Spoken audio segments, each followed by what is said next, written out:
The untimely deaths of brilliant rappers in their hometowns is a disturbing theme that has dogged the hip-hop industry for years. The violent ends to the lives of these musicians, who had enormous promise and a distinctive sound, have shaken their towns and emptied concert halls. Our video intends to shed light on a few of these tragic figures, paying honor to their creativity while also investigating the causes of their early deaths.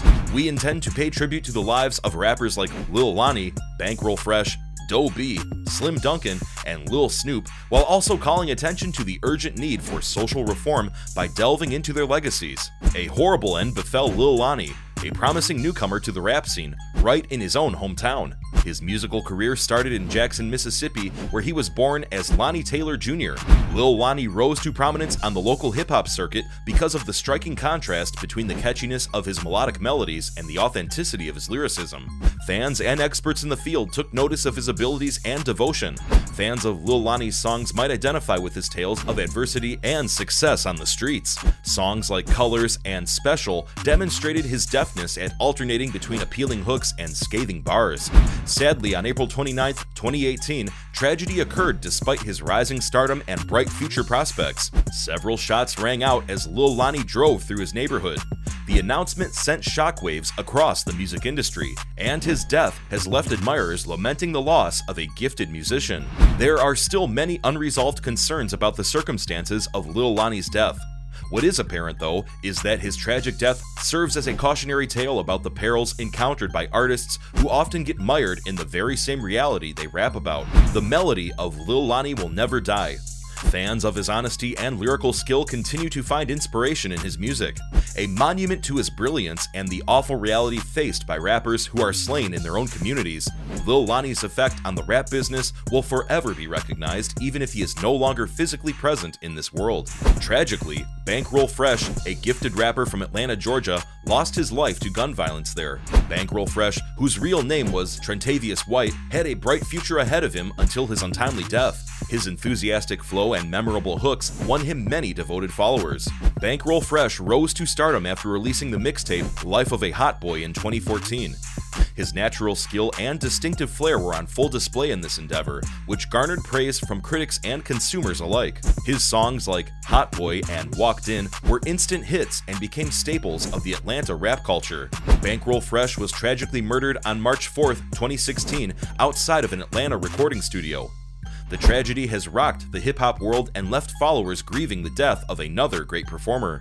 His death, the details of which are yet unknown, served as a sobering reminder of the threats that rappers face even in their own neighborhoods. Besides removing a potentially influential voice from the world, Bankroll Fresh's tragic death brought attention to the urgent need for social transformation. It drew emphasis on the violence that plagued many American communities and promoted discussions about how to make cities safer for artists. As we celebrate Bankroll Fresh's musical legacy, we should not lose sight of the need to fix the systematic problems that prevented him from reaching his full potential. Rapper Doe B, real name Glenn Thomas, was an Alabama native. He made an immediate impact with his fresh sound and infectious lyrics, earning early praise for his innate musical skill and promising future.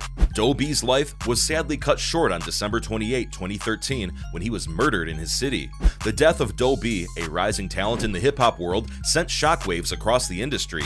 His death was a tragedy for his loved ones and the music business as a whole. It was a tragic reminder of how certain towns and areas are so dangerous that even artists seeking to make a difference via their work are not safe.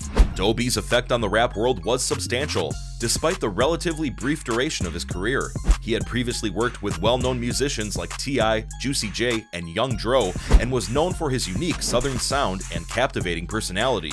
His mixtapes demonstrated his lyrical mastery and his capacity to ride any rhythm with ease. Doe B's killing is a sobering reminder of the threats that local artists endure. It calls attention to the need of addressing violence in these communities and creates safe spaces where young creatives may follow their passions. Doe B's death has left an irreparable void in the music business and among fans and admirers of his work. Duncan, actual name Mario Hamilton, was on the rise to fame as a rapper until his untimely death. Duncan, who was born and bred in Atlanta, Georgia, had a distinct sound that won over listeners with its blend of roughness and charm. He was on the cusp of mainstream fame because of his work with Brick Squad member Waka Flocka Flame. Yet tragedy struck on December 16, 2011, when Slim Duncan was shot and killed in an Atlanta recording studio. The tragedy rocked the hip-hop world and caused many people to lament the death of a rising star.